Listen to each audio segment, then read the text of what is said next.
सभी भक्तों को जय माता दी, प्रेम भरी राधे राधे। आज नवरात्रि का चतुर्थ दिवस माता कुष्मांडा देवी को समर्पित है।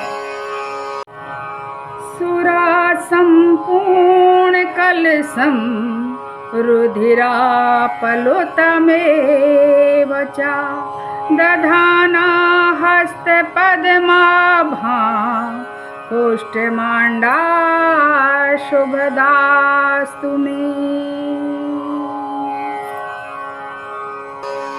ये जगत की आदि शक्ति माता है।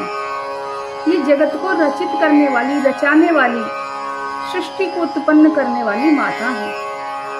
ये अपनी मंद मंद मुस्कान से, ईषद हास्य से इन संपूर्ण जगत की रचना करती हैं। ये शेर पर सवार हैं और अष्टभुजाधारी माता हैं। इनके 8 हाथों में धनुष, बाण, चक्र, गदा आदि शस्त्र सुशोभित हैं। इनके एक हाथ में अमृत कलश है और एक हाथ में माता जाप माला, जप करने वाली माला धारण किए हुए हैं। इनका ध्यान योगी जन अनाहत चक्र में अपने मन को स्थापित करके करते हैं। ये बल प्रदान करने वाली, यश प्रदान करने वाली देवी है। अब प्रश्न ये आता है कि ये हमारे जीवन को कैसे प्रभावित करती है। वैसे तो माता जब संपूर्ण जगत की रचयिता है तो सब कुछ देने वाली है, फिर भी हम उनसे कैसे जुड़े हैं और हमारा जीवन उनकी पूजा से हमारे जीवन पर क्या प्रभाव पड़ सकता है। तो देखो, अनाहत चक्र, जिसे हृदय चक्र भी कहते हैं, ये हृदय के पास ही होता है क्योंकि, और यह वह चक्र है जिससे हमारे रिश्ते, हमारी फीलिंग्स, मोह, भय, निडरता का भाव, ये जितनी भी भावों की जागृति है ना, ये इसी अनाहत चक्र से कंट्रोल होती है। और यदि मनुष्य का ये हृदय चक्र मजबूत हो जाए तो उसमें बड़ी दिव्यता आने लगती है। और यह केवल माता कुष्मांडा देवी की कृपा से संभव है। ये वह देवी है जिन्होंने स्वयं ब्रह्मा, विष्णु, महेश को चकित कर दिया। अच्छा बताओ, किस किसने वो आरती सुनी है? मुझे बताना कमेंट करके। अम्बे तुम हो जगदम्बे काली, जय दुर्गे खप्पर वाली, हम सब उतारे तेरी आरती, हो मैया तेरे ही गुण गाएं भारती। उसमें एक लाइन आती है कि ब्रह्मा विष्णु खड़े तेरे द्वारे, शंकर वेद लगावे, और विष्णु जी ने किया आरता, जय जयकार मचाया मैया तुम हो जगदम्बे काली। तो ये ब्रह्मा विष्णु खड़े तेरे द्वारे और शंकर वेद लगावे और विष्णु जी ने किया आरता, जय जयकार मचाया, ये कब किया? तो आइए आपको छोटी सी पावन कथा देवी भागवत की सुनाती हूँ। देवी भागवत के 3 स्कंद में वर्णन आता है कि जब ये प्रश्न किया है नारद जी ने ब्रह्मा जी से कि हे पिता श्री, आप मुझे यह बताने की कृपा करें कि संसार किसने रचा? स्वयं आपने रचा, क्योंकि आप त्रिदेव हैं, 3 देव, उसमें आप प्रथम हैं, या श्री विष्णु भगवान ने रचा या श्री शंकर भगवान ने रचा? कि संसार की सृष्टि किसने की है? तो ब्रह्मा जी मुस्कुराए, बोले हे नारद, मैं तुमको एक ऐसी कथा सुनाता हूँ जिस कथा को याद करके मैं और श्री विष्णु भगवान और श्री शंकर भगवान सभी विस्मित हो जाते हैं। जो हमारे हृदय को छू लेने वाली कथा है, ये हमारी अपनी कथा है, अपनी कहानी है। और मैं उस देवी को याद कर करके बार बार मन ही मन प्रसन्न होता रहता हूँ, मन ही मन मुस्कुराता हूँ, उन्हें बारंबार प्रणाम करता हूँ जिस देवी से यह कथा जुड़ी है। बात तब की है नारद, जब कमल पुष्प पर बैठा हुआ मैं, यानी ब्रह्मा जी बता रहे हैं, सोच रहा हूँ कि मैं कौन हूँ, कहाँ से आया हूँ और ये कमल पुष्प कहाँ से प्रकट है। तभी सोच ही रहा था कि कान के मैल से, ब्रह्मा जी के कान के मैल से दो राक्षस मधु और कैटव नाम के प्रकट हो गए और स्वयं ब्रह्मा जी को खाने के लिए उद्यत हो गए। ब्रह्मा जी तो घबरा गए और घबरा के भक्तों वह उसी तने को पकड़कर जिस पर वह पुष्प था, क्योंकि चारों तरफ जल ही जल है, अंधकार है, वह उसी पर पकड़ के उसके सहारे उसकी जड़ तक पहुंचने की कोशिश करने लगे। और क्या देखते हैं कि जहां से वह आया है वह नाभि में से प्रकट है। और कहाँ, किसकी नाभि? स्वयं श्री विष्णु भगवान उस क्षीर सागर में सैया पर विराजमान थे। वह ब्रह्मा जी भयभीत हुए आए, हाहाकार करने लगे, प्रभु मेरी रक्षा करो, मेरी रक्षा करो। लेकिन श्री विष्णु भगवान तो योग निद्रा में लीन है, वे जाग नहीं रहे, उन्हें कुछ सुनाई नहीं देता। तब उन्होंने कुछ समझ में जब नहीं आया तो उसी निद्रा रूपी देवी की प्रार्थना की। आपने दुर्गा सप्तशी में भी मंत्र आता है कि या देवी सर्वभूतेषु निद्रा रूपेण संस्थिता नमस्तस्यै नमस्तस्यै नमस्तस्यै नमो नमः। जब उनकी आराधना करी तो वह देवी श्री विष्णु भगवान के अंदर से निकलकर आकाश में अष्टभुजी भवानी के रूप में प्रकट हुई। बोलिए जगदम्बे मैया की जय। और विष्णु भगवान से फिर उन मधु कैटव का युद्ध हुआ, लेकिन वह इतने बलशाली थे कि 5000 साल तक युद्ध होता रहा, ये वर्णन आता है, और हारने का नाम ही नहीं ले रहे। अंत में स्वयं विष्णु भगवान ने माता उसी शक्ति को, उसी योग माता से कहा कि माँ हमारी सहायता करें। और योग माता ने मुस्कुराते हुए बस उन मधु कैटव की तरफ देखा और माता की योग शक्ति से, उनकी माया से वो भ्रमित हो गए और कहने लगे विष्णु भगवान से कि हे विष्णु हम तुमसे बड़े प्रसन्न हैं, क्योंकि तुम्हारा युद्ध करने का तरीका बड़ा सुंदर लगा। अगर तुम हमसे कुछ वरदान चाहो तो मांग सकते हो। तो विष्णु भगवान ने भी वरदान मांग लिया। बोले यदि आप प्रसन्न हैं तो मुझे एक ही वरदान चाहिए कि आप मेरे हाथों से मारे जाएं। अब मजबूर थे मधु कैटव, उन्होंने आशीर्वाद दे दिया, बोले जाओ तथास्तु, ऐसा ही हो। और भगवान विष्णु ने अपने चक्र से उन दोनों को अपनी जंघा पे रखकर दोनों का अंत कर दिया। उनकी गोविंदाय नमो नमः हो गई। बोलिए श्री विष्णु भगवान की जय, जगदम्बा मैया की जय। लेकिन विष्णु भगवान और ब्रह्मा जी बड़े आश्चर्यचकित हो गए।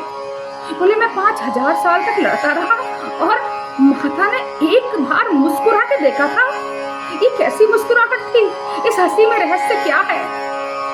व्याकुल हो गए। तभी वहां पर श्री शंकर भगवान का आगमन हुआ।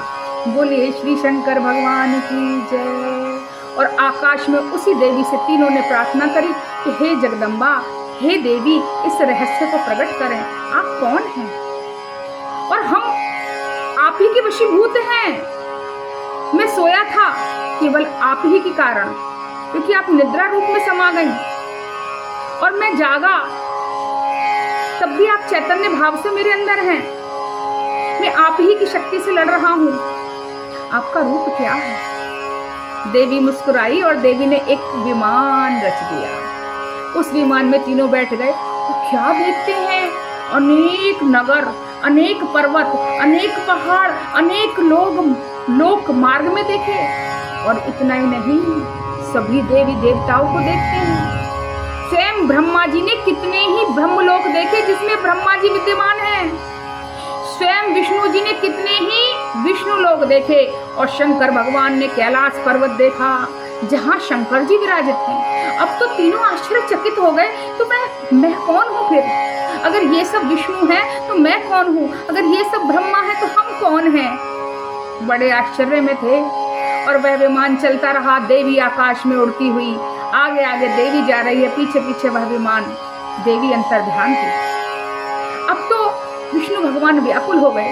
उन्हें स्मरण हो आया, अरे यही तो वो देवी है जब प्रलय काल में मैं एक सैया पर वट के दोने में बालक रूप में अपने पांव का अंगूठा चूस रहा हूँ और माता मुझे उस दोने में झुला रही है।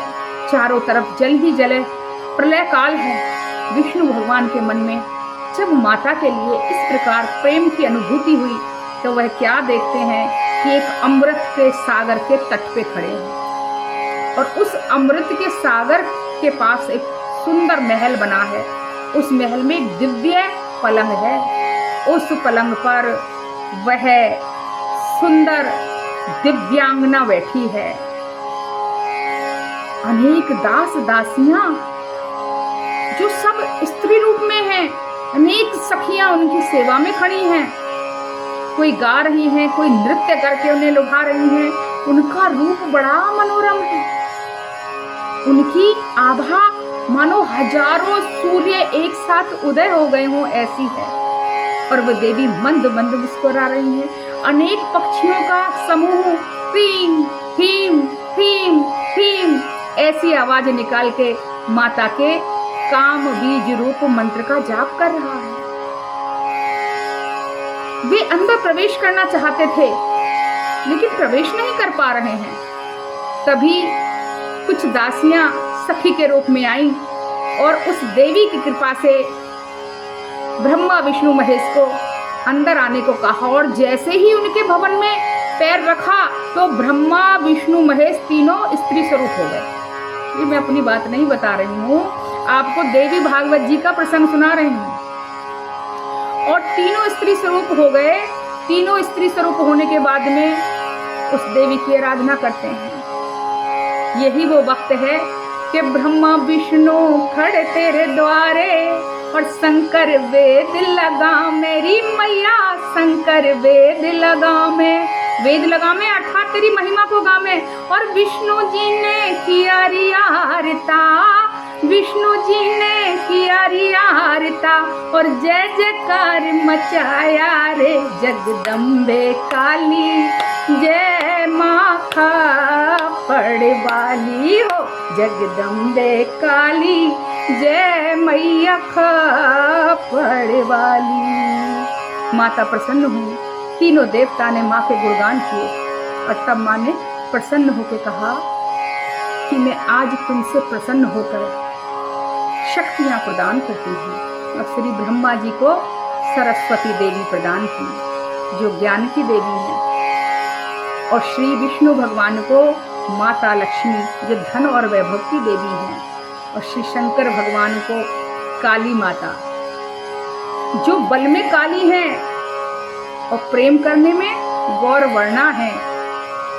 वह गौरी यानी वह काली माता की शक्ति प्रदान की। और तब माता ने उन तीनों देवताओं से कहा कि अब आप जब यहाँ से बाहर जाओगे तब आप फिर अपने स्वरूप को प्राप्त कर लोगे, और तब मैं ही इन तीनों देवियों के रूप में आपके साथ संपूर्ण जगत का सृजन, पालन और संहार करूंगी। बिना शक्ति के भगवान भी शिव भी शब हो जाते हैं। भक्तों, हम ये जो हंस रहे हैं, बोल रहे हैं, खा रहे हैं, पी रहे हैं, जानते हो क्यों? क्योंकि हम जीवित हैं। जीवित कैसे? क्या है हमारे अंदर? चैतन्यता। और ये चैतन्यता कौन है? ये साक्षात जगदम्बा है। यही माता कुष्ठमांडा देवी है। संपूर्ण चराचर जगत उन्हीं के अधीन है। जब वो कृपा करती हैं तभी हम सफलता प्राप्त कर सकते हैं, जीवन जी सकते हैं। अन्यथा एक सांस भी हमें उनकी मर्जी के बिना नहीं मिल सकती। ये जिंदगी उन्हीं की धरोहर है और वो स्वयं हमारे अंदर विराजित हैं। ये अनाहत चक्र में रह के माँ की सेवा की जाती है। और मैंने बताया कि ये चक्र, हृदय चक्र भी जिसे कहते हैं, ये फीलिंग्स को कंट्रोल करता है। ये संतों में जो इतनी दया दिखाई देती है, ये इसी अनाहत चक्र को कंट्रोल करके होती है। ये जो इतना उनका अपने मन पे वशीकरण होता है, ये इसी अनाहत चक्र में वास करके होता है। और जो लोग का ये चक्र कमजोर पड़ता है, वो क्या करते हैं? पल में हंस रहे हैं, पल में रो रहे हैं, मोह के शिकार हो रहे हैं, जानते हैं ये चीज बुरी है फिर भी उसका सेवन कर रहे हैं, जानते हैं इस रास्ते पे बढ़ के मुझे कुछ नहीं मिल सकता फिर भी उसका सेवन कर रहे हैं। और ये हम सबके साथ होता रहता है। कभी कोई रिश्ता मन दुखा देता है, कभी किसी बात पे उलझ जाते हैं, कभी पढ़ाई की चिंता, कभी घर परिवार की चिंता, कभी स्वास्थ्य की चिंता। और ये सारी चिंताएं ये मन के उद्वेग हैं, मन के हारे हार है और मन के जीते जीत। तो मन को कंट्रोल करने के लिए, इस हृदय चक्र को, हमारी फीलिंग्स को कंट्रोल करने के लिए, हमारी भावनाओं को कंट्रोल करने के लिए माता कुष्टमांडा देवी की आराधना करनी चाहिए। खूब प्रेम करो मैया को, बड़ी भोली हैं, दयाल हो रही हैं। और इन नवरात्रों में विशेष कृपा है क्योंकि एक नवरात्र बढ़ा है, माता की पूजा करने का एक दिन अधिक मिल रहा है। तो आप लोग खूब प्रेम से माँ को भोग लगाओ। क्या खिलाओगे? एक बात बताऊं, लोग तो बहुत वीडियोस भी बना रहे हैं, लोग बहुत सारे पंडित लोग बता रहे हैं ये बनाओ वो खिलाओ, इससे प्रसन्न होगी, उससे प्रसन्न हो जाएगी, ऐसा भोग लगा दो, ऐसी चीज चढ़ा दो। लेकिन एक बात बताओ, आज तुम अपना हृदय दे दो माँ को। माँ प्रेम की भूखी है, अपने भाव दे दो। माँ है ना, पूत कपूत सुने पर ना माता सुने की बात। आपके एक अश्रु पे रीझ जाएगी, उनके चरणों में बैठ जाओ और जय माता दी, जय माता दी। मंत्र भी अनेक हैं, लेकिन सीधे साधा एक मैंने रोज बता रही हूँ, मैं लाडली ब्रजवासी। ओम श्री कुष्टमांडा देवी नमः, ओम श्री कुष्टमांडा देवी नमः। इस मंत्र से भी आप मैया का जाप कर सकते हैं। तो खूब माता का ध्यान करें, बड़ा सुंदर समय है अपनी जागृति को आगे बढ़ाने का, आध्यात्मिक चेतना को जागृत करने का पावन समय चल रहा है। नवरात्रि की पावन वेला है। वैसे तो आज तीसरा ही नवरात्रा कहा जा रहा है, ये और भी अच्छी बात है, पर चतुर्थ भी, क्योंकि आज चौथा दिन भी है, तो हम आज चंद्रघंटा मैया को भी मना रहे हैं और कुष्टमांडा मैया का भी चौथा दिन शुरू हो गया। कल भी कुष्टमांडा माता का ही दिन रहेगा। तो खूब प्रेम से जगदम्बा कुष्टमांडा की आराधना करें। इन्हें वैसे पेठे की बलि दी जाती है। पेठा जो कद्दू व्हाइट कलर का होता है ना, पेठा जिससे फल पेठे की मिठाई बनती है, व्हाइट कद्दू भी कहते हैं उसको। संस्कृत में बोलते हैं कुम्हड़, कुष्टमांड, कुष्टमांड बोलते हैं। कुम्हड़ भी जो कहलाता है, तो कुष्टमांड के कारण इनका नाम कुष्टमांडा देवी है। कुष्टमांडा, अंडा यानी कि ब्रह्मांड, आंड यानी ब्रह्मांड, ये ब्रह्मांड को रचित करने वाली देवी हैं, जो अपनी इसत हंसी से संपूर्ण ब्रह्मांड की रचना करती हैं। और इन्हीं की योग माया से हम जैसे तुच्छ मनुष्य की तो औकात ही क्या है, ब्रह्मा विष्णु महेश भी मोहित हो जाते हैं। और जब ये प्रसन्न होकर वर देती हैं तो ये सारे संसार का कल्याण करती हैं। तो आइए माता जगदम्बे को मनाएं। जय माता दी। प्रेम से कहिए राधे राधे। बोलो मैया कुष्टमांडा देवी की जय।